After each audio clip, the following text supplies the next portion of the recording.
Assalamualaikum warahmatullahi wabarakatuh. Selamat siang Bapak dosen yang saya hormati dan teman-teman yang saya banggakan.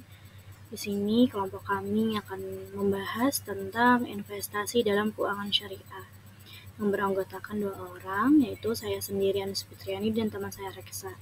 Baik, langsung saja materi yang pertama akan dibacakan oleh saya sendiri.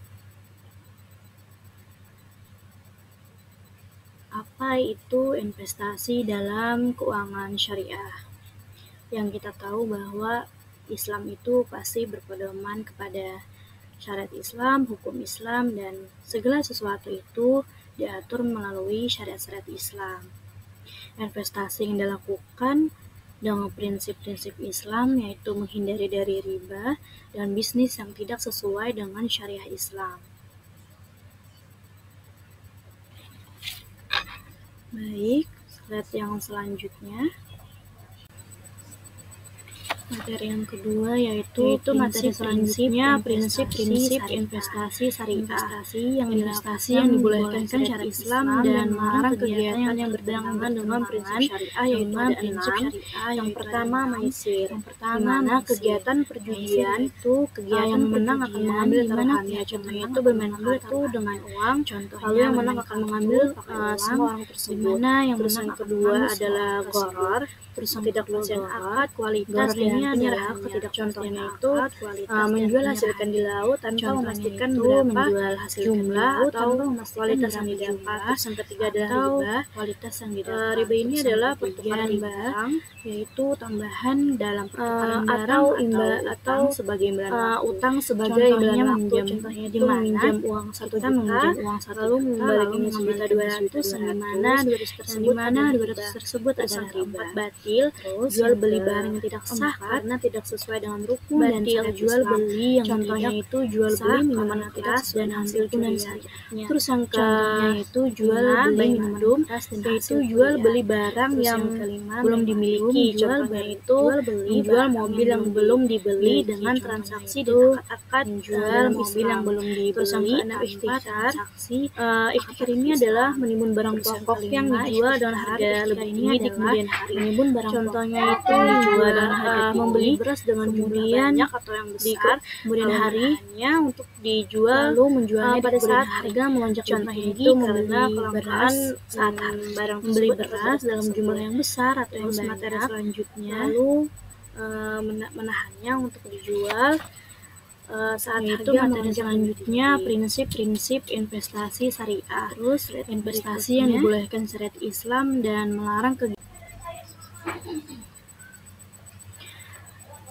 jenis-jenis instrumen investasi syariah.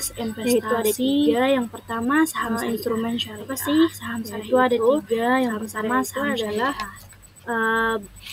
bukti kepemilikan dalam perusahaan yang sesuai dengan syariat Islam, yang kegiatan sesuai dengan prinsip-prinsip Islam seperti tidak terlibat dalam perjudian, riba dan produk haram.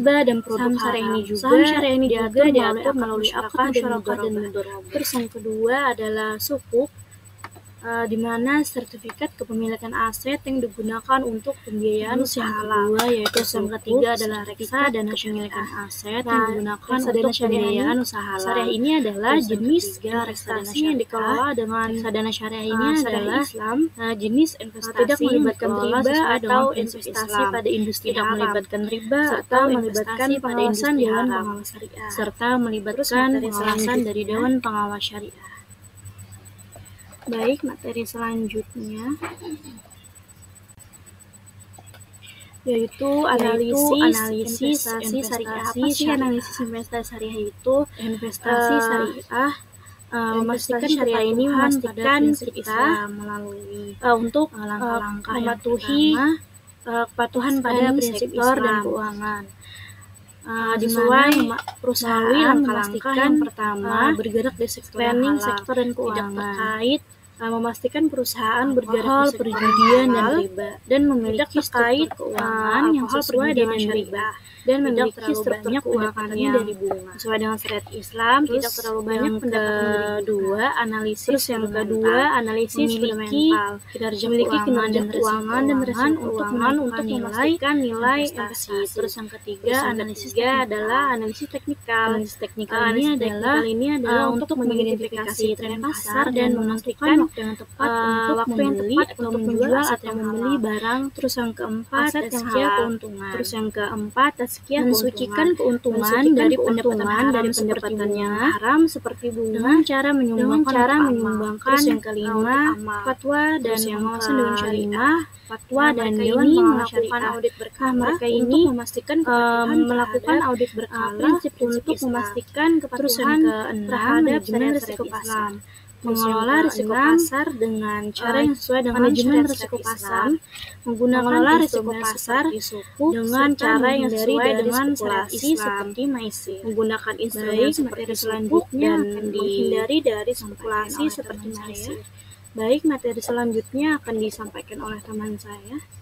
Waktu dan tempat dipersilahkan, yaitu analisis investasi syariah. Baik, bismillahirrahmanirrahim. Kita masuk ke materi selanjutnya, yaitu strategi diversifikasi investasi syariah. Jadi, diversifikasi investasi syariah adalah strategi pengelolaan investasi dengan menyebarkan dana atau membagi dana pada berbagai jenis aset investasi untuk mengurangi risiko, mengoptimalkan keuntungan, dan mencari keberkahan dengan syariat Islam. Dan selanjutnya yaitu tujuan dan jenis-jenisnya. Jadi tujuan diversifikasi ini yang pertama meminimalkan resiko. Dan kedua yaitu mengoptimalkan keuntungan dan juga berprinsip syariah. Dan jenis-jenisnya itu ada diversifikasi aset, di mana kita membagi dana kita ke berbagai macam aset. Dan yang kedua itu diversifikasi mata uang, jadi kita membagi dana kita untuk kita investasikan ke mata uang seperti dolar dan lain-lain. Dan yang ketiga yaitu diversifikasi sektor. Jadi kita menginvestasikan itu ke berbagai macam sektor seperti sektor kesehatan dan juga makanan misalnya. Terus yang selanjutnya yaitu studi kasus investasi syariah, yaitu pasar modal syariah. Jadi pasar modal syariah adalah pasar yang beroperasi sesuai dengan prinsip syariah, memastikan transaksi surat berharga bebas dari riba, gharar, dan juga penipuan. Terus prinsip utamanya yaitu bebas dari riba, transparan, dan keadilan kemaslahatan umat. Dan pasar modal syariah ini diawasi oleh DSN atau disebut juga Dewan Syariah Nasional.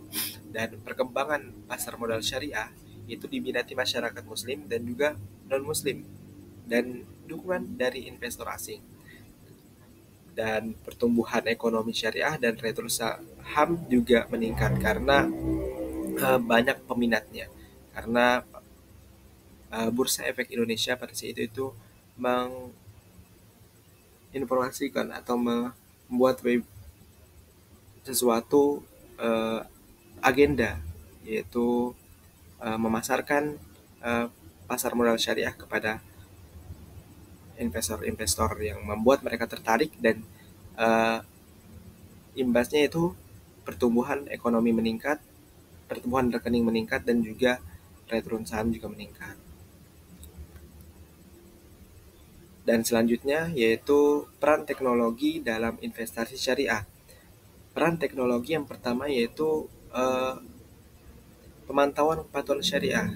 Baru yang kedua pengelolaan portofolio yang efisien, prediksi pasar, pemilihan instrumen syariah, pengambilan keputusan berbasis data, manajemen risiko yang lebih baik. Jadi dengan adanya peran teknologi, kita sebagai investor itu bisa mudah gitu, terutama dalam prediksi pasar, terus pemilihan instrumen syariah yang lebih baik, terus pengambilan keputusan juga dibantu, dan juga manajemen risiko yang lebih baik. Jadi dengan adanya AI itu memudahkan kita untuk bisa lebih mudah gitu meminimalkan resiko dan juga mengoptimalkan keuntungan.